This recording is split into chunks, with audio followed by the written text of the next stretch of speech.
पदयात्रा का उद्देश्य है बिहार में एक नई राजनीतिक व्यवस्था बनाना। हम लोगों की अपनी समझ है कि बिहार की जो दुर्दशा है उसके जड़ में बिहार की जनता का मुद्दों पर न वोट करके इमोशनल चीज़ों पर, जाति पर, धर्म पर, पुलवामा पर, भारत पाकिस्तान चाइना पर वोट करना है। बिहार की जनता इन सारी बातों का, जिन समस्याओं का हम और आप जिक्र कर रहे हैं, मोर और लेस उनको जानकारी है क्योंकि वही भुक्तभोगी है। लेकिन जब जनता वोट करती है तो इन बातों को भूलकर उन विषयों पर वोट कर देती है जिनका इन विषयों से कोई सरोकार नहीं। तो बिहार की जनता को ये बताना, समझाना, प्रेरित करना कि भाई अगर बिहार को सुधारना है या आपको सुधारना है तो आपको अपने और अपने बच्चों के जो विषय हैं उन पर मतदान करना होगा। दूसरा उद्देश्य ये है कि लोगों के पास बेहतर विकल्प हो। अगर जनता जगकर सही लोगों को चुनना भी चाहे तो चुनने के लिए सही व्यक्ति भी तो होना चाहिए। इसलिए समाज की मदद से ऐसे लोगों को चिन्हित करना, निकालना, राजनीति एक लोकतांत्रिक प्लेटफॉर्म पर लाना जो बिहार के समाज की नज़र में सही लोग हैं।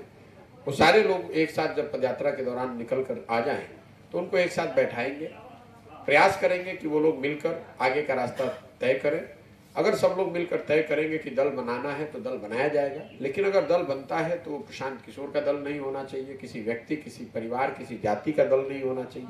वो दल होना चाहिए उन लाखों लोगों का जिनको इस पूरी पदयात्रा के दौरान चिन्हित करके, प्रेरित करके, समझाकर, बुझाकर एक तरह से तैयार किया जाएगा। जो लोग तैयार होंगे इस नई राजनीतिक व्यवस्था के संस्थापक होने को, वो लोग मिलकर ही इसके मालिक, मुखिया होंगे। वही लोग इसको मिलकर बनाएंगे और इसको मिलकर चलाएंगे। मैं इस पूरे जन स्वराज अभियान का नेता नहीं हूँ, मैं इसका सूत्रधार हूँ। मैं इस बात का गारंटर हूँ कि जो व्यवस्था लेकर, जो सोच लेकर मैं चला हूँ, इसके तहत ईमानदारी से जनता को इस बात को बताया जाए और जनता की मदद से ही ऐसे लोगों को चिन्हित करके निकाला जाए जो बिहार में एक नई राजनीतिक व्यवस्था को खड़ा कर सके। तीसरा जो पदयात्रा का उद्देश्य है, जब हम लोग गांव, देहात, शहर में जा रहे हैं तो हर पंचायत के लिए विकास के अगले 10 साल की एक योजना बनाना।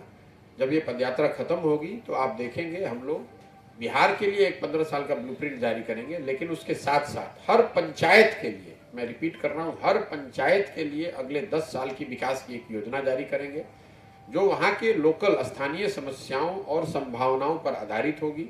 वहाँ के लोगों की स्ट्रेंथ, वहाँ पर उस पंचायत में क्या उपलब्ध है, क्या परेशानी है, इसके आधार पर बनाया जा रहा है ताकि लोग ये देख पाएँ पदयात्रा खत्म होने के बाद कि जन स्वराज के अंतर्गत जन स्वराज वाले लोग उनके पंचायत के लिए, उनके पंचायत के विकास के लिए क्या योजना बना रहे हैं।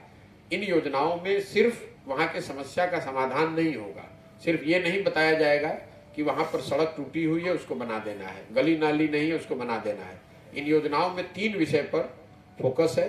पहला, जो मैंने कहा, गरीबी से निकलने के जो 3 रास्ते हैं उस पर योजना बनवा रहे हैं कि हर पंचायत में बेहतर सुदृढ़ शिक्षा व्यवस्था के लिए क्या कदम उठाए जाएंगे और कितने दिन में हर पंचायत में बेहतर शिक्षा व्यवस्था उपलब्ध करा दी जाएगी। दूसरा, क्या करने से खेती किसानी करने वाले लोगों की आमदनी को बढ़ाया जा सकता है पंचायत के स्तर पर।